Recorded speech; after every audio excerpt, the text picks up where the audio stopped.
Hello, hello, hello, everyone. Mike Arnold here, co-founder, Pad Trading Partners, along with Bob Iagino, who's not here. He was on the last live stream. So if you want to hear from Bob, go watch the replay. Sorry that we're a little late. Sometimes when I have Bob on, we will run over, but I think it's well worth it. So, by the way, as Bob requested in the last one, also if you could, we're trying to grow another YouTube channel, the Pure Exposure Media Group. I put the link in the Discord server in general. If everybody would subscribe to that, if you're not a member of Discord, Bob asked if people could subscribe. Could you just do a search for Pure Exposure Media Group? You'll also see these live streams on here. I mirror to the main YouTube channel, Pat Trading Partners, Pure Exposure. I also go to our Facebook page. I go to the Twitter feed. So you have multiple opportunities. I go to Share Vision, of course. So in case one platform's not working or something happens to one channel, there are multiple places to find this live stream. Unless something happens to me on any given day, you will get a live stream. And I think there's something going up every day of the week now, especially, I'll do with between crypto and the sector overview, which we are getting positive feedback for that. So lots of things to choose from, but I know everybody's here for as Wavy says, Tesla, Tesla, Tesla. Another day of nothing. I didn't think it was necessarily another day of nothing. We, again, as I went through yesterday, broke down below this 25% on a closing basis. As I said, that would be another area to take something off the table. I am getting a little concerned, as we covered with the last stream. We have the NASDAQ. We got a lot of high flyers getting beat up. So we'll see where the NASDAQ reopens, but we have a lot of pressure on stuff, and we might be seeing another rollover. So please pay attention to the NASDAQ tomorrow, because if the NASDAQ's weak, Tesla post-market, take it with a grain of salt, 888. You know how much because that can whip around so much pre and post-market, but back below the 1 hour rotation zone. Okay, what I will really be watching for is if we get a close below about 887 in the first hour, that would also be below today's low. Then I'm going to watch for this 867. If we also close below 867 in the first hour, I'm watching for the gap fill. Okay, so that is going to be key to the downside. I'm seeing an inverse head and shoulders is a bottoming pattern, first off. So if you're watching for a lower price, 850 to 816, you'd be looking at a topping pattern, which would be a regular head and shoulders. And you might have just, I sometimes say the wrong thing or get mixed up too, but I'm seeing just a rounding top. This is almost an inverse cup and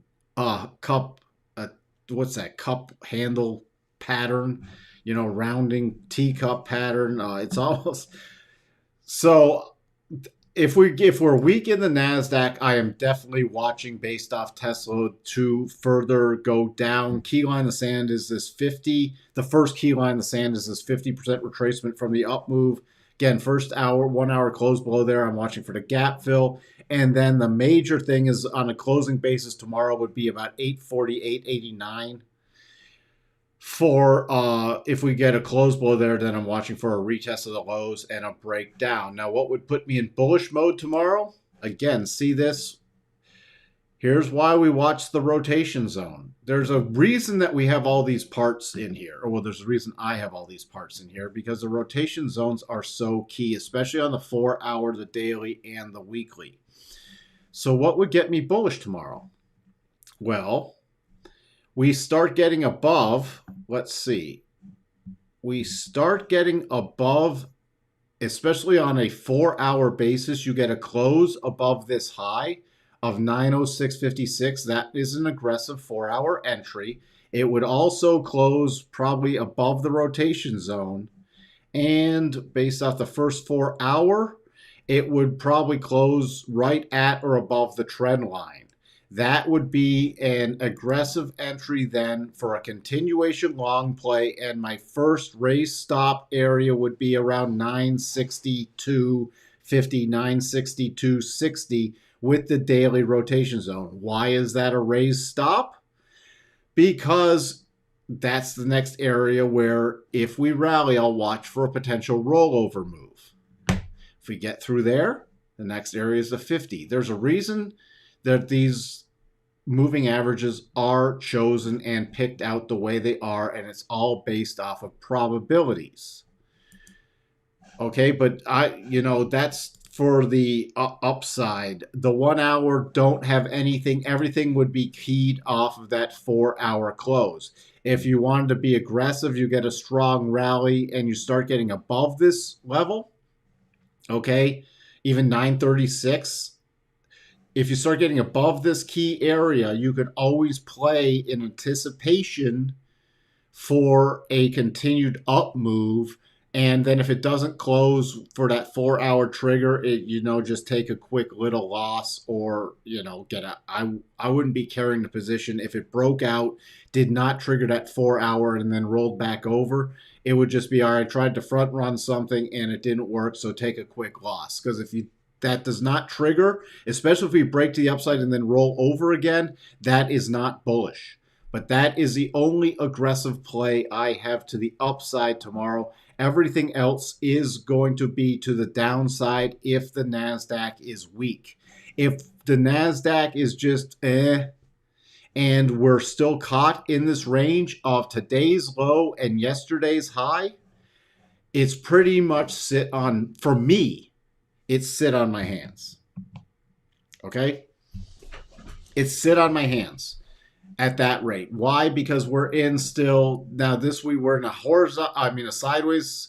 Now this is a little bigger pullback, but this is where I'm basing it off of now because we have a couple day pullback. This was a horizontal correction. Now we're into a pullback correction.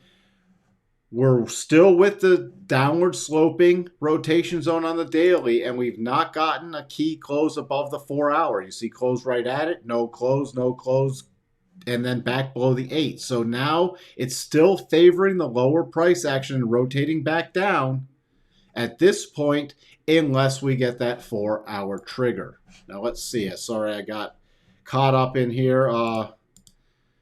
Hey, sailing. Oh, okay. Tesla Force. And I saw you in Discord. VIX at 2209 after hours. If the NASDAQ goes, then you also want to look at there's the VIX, which tracks the S&P 500. And there's also the VIX that tracks the NASDAQ. I'd be watching the VIX that tracks the NASDAQ tomorrow. Also, if the NASDAQ is down. Okay, just so you know.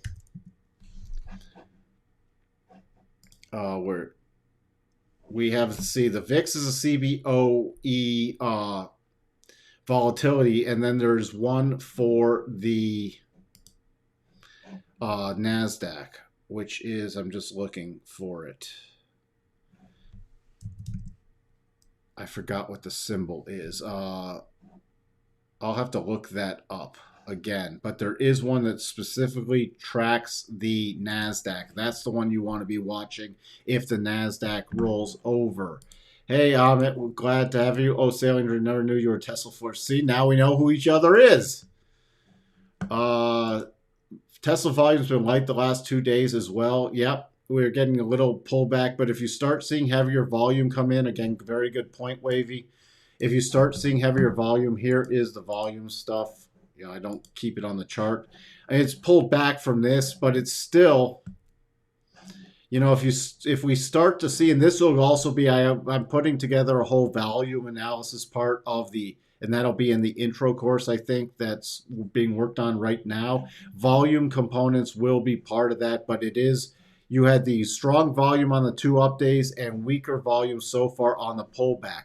But if you start to see volume ramp up, if we start breaking down tomorrow, then I'm really, again, watching for the selling to resume. But that's, again, excellent point. If somebody wants me to put up something on a chart that I don't default have it in, let me know also.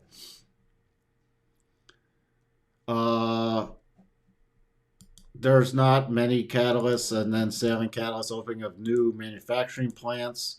You, you know, and yeah, that will be at some point.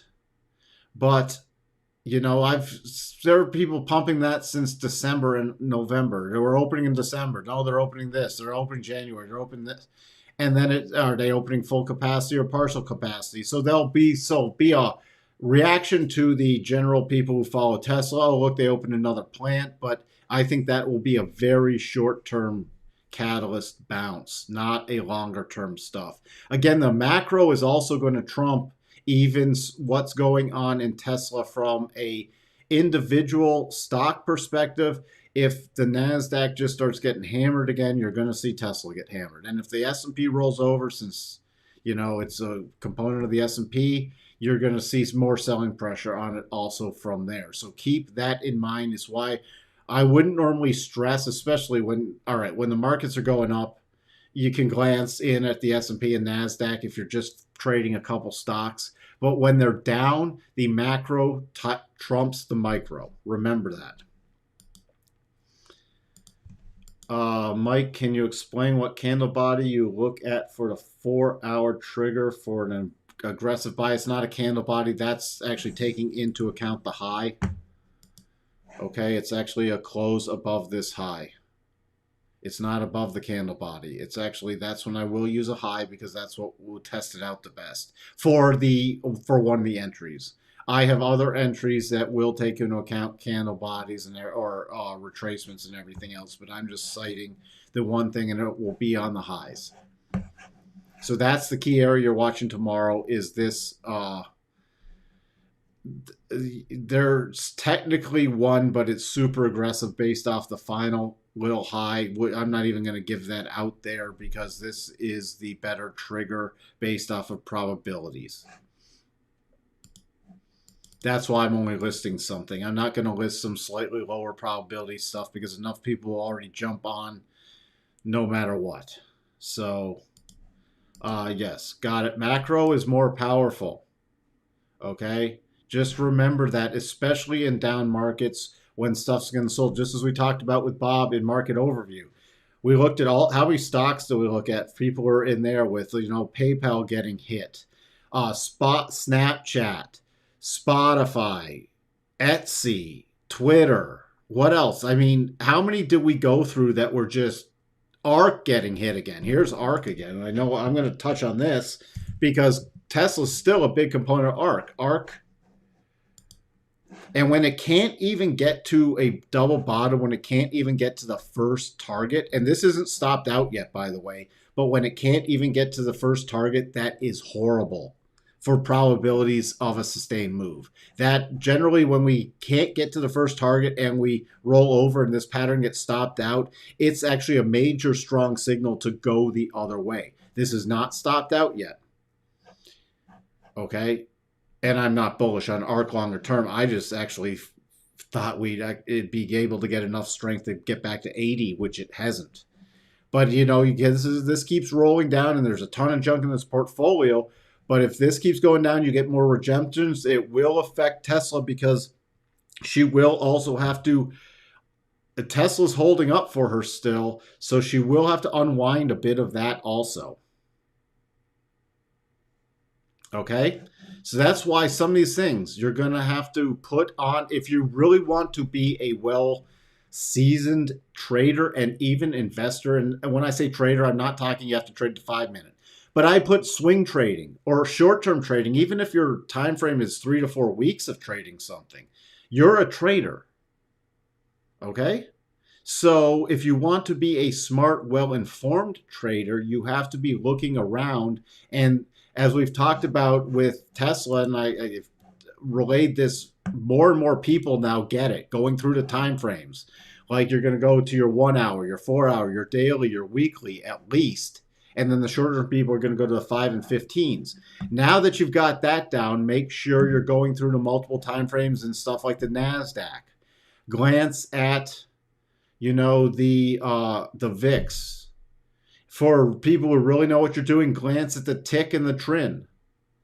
Okay? The tick and the trend, and I'll probably do, for people who subscribe to some of the services, I'll probably do a special little mini webinar on the tick and trend, or maybe 2 separate webinars, because those are things you can glance at, especially for overbought, oversold, and to get a direction of the day. All these little tools help. At the end of the day, yes, it's still price action. Like, all right, you're still going to judge it off of Tesla's price action. So let's say the NASDAQ's tanking, but Tesla's rallying strong tomorrow and triggers a signal. You still got to go with that signal. Now, how would I do it? I would have much tighter stops and aggressively move up stops faster if it's moving counter to the NASDAQ. Why? Because it can also get the selling pressure and roll over sooner than expected.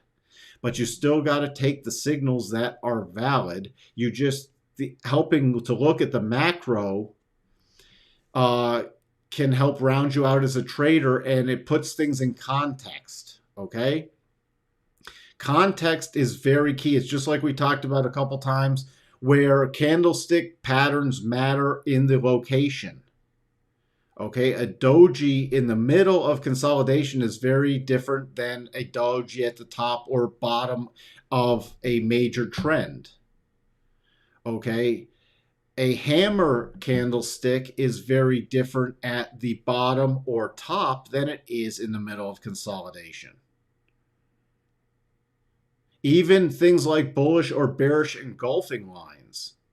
All right. Very different if you're in a big middle of a big horizontal channel and in the middle versus a topping or a bottoming pattern. You know, you're overextended, you're overbought, oversold.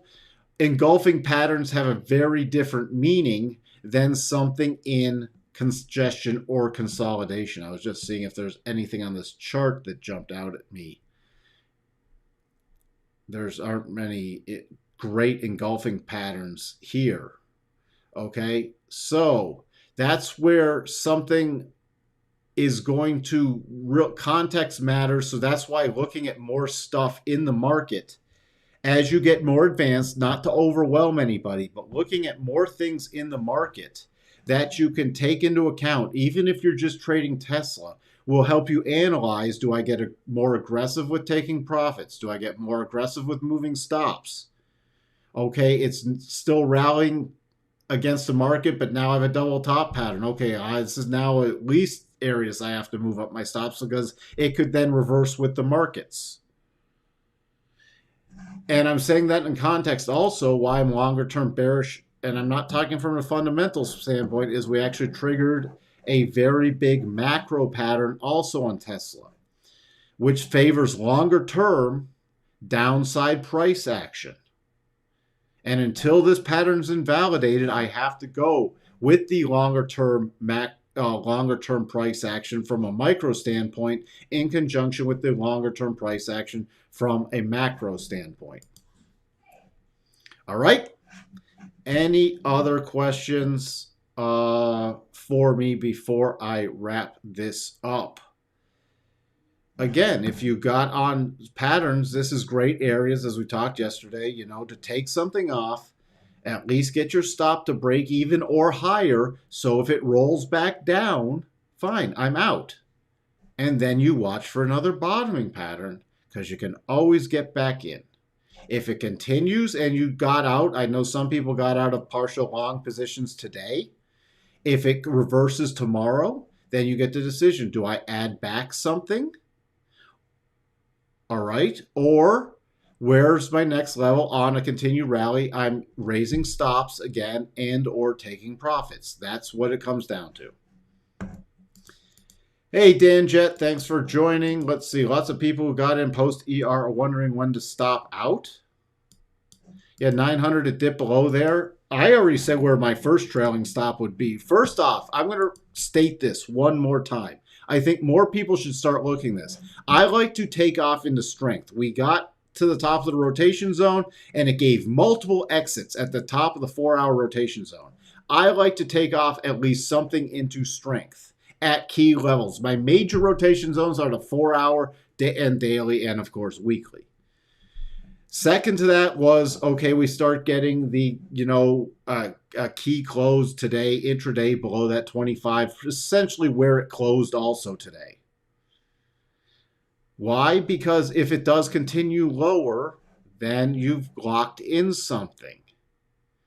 But no, I think it's going up here. Well, it's the probabilities are diminishing. Can it still go up? Yeah, but what's the harm of locking in something and you can always add back on? People are afraid to lock in some profits. Now I forgot where I was going with that. Okay, and now the 900 psychological hiss is going to be real big, though. If we start breaking into this gap area, that's going to be the real big one that could exaggerate the selling. Why? Because you're then going to get people, oh, we're into the gap area. We'll probably be filling the gap. Anybody who got long on this bar is now trapped. Remember, anybody who bought, especially in the beginning of this bar, anybody who bought on this gap up in the first hour is still pretty much okay, barely. But you then start wiping out this bar, everybody's then underwater. Okay, and now it's going back down. Now we got the gap fill. So then you get the selling pressure increasing to the downside. So just be very well aware of that tomorrow. And your wave is 900 psychological. Yeah, you got the bounce off of today, still holding above there. I mentioned 900s yesterday. Now my next major, as I listed, is the 50% retracement. Because if you don't get a bounce off of there, then I'm really focused on the downside. All right, everyone. I'm going to call it a day. Thank you for joining. Again, if you're new here, please do consider subscribing, ringing that bell, and hitting the like button. Also, for longer-term members who have already subscribed to this channel, please consider subscribing to our other Pure Exposure Media Group channel, because we're trying to round that out, and we will be putting up additional and different content there also, especially stuff featuring Bob more and more. Thank you. I was shoveling the snow before these live streams. I had to take a break right before the market closed. Thank you, and I'm hoping it warms up soon, but it's not going to. And I hate snow. And with that, everybody have a wonderful evening. Talk to you later. Bye for now.